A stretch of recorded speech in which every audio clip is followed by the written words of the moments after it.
21 વર્ષની ઉંમરે એની એક જ વિશ હતી શેની? બોલો મુક્ષ, બોલો શેની વિશ હતી?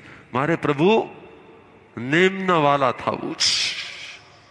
અને પ્રભુ નેમની ધરતી પર પ્રભુ નેમના દર્શન કરતા કરતા પ્રભુ નેમના સ્પંદનોથી સ્પંદિત થઈ એને એ જ સમયે સંકલ્પ કરી લીધો.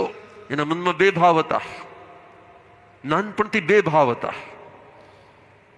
યા તો હું સંયમ જીવનનો સ્વીકાર કરીશ અને યા તો હું ભવિષ્યમાં હાર્દિકભાઈની જેમ સિંગર બની અને શાસનની પ્રભાવના કરીશ. હવે આ સિંગર બનવાના વિચાર કરતા કરતા ક્યારે એની ફિંગર પ્રભુ નેમે ઝાલી લીધી અને ક્યારે આ નાનકડા બાળકને સંયમના ભાવ પ્રગટાવી ગિરનારની જાત્રા કરતા કરતા કરતા કરતા આત્મયાત્રામાં એ આત્મા ક્યારે જોડાઈ ગયો એને પણ ખબર ન પડી.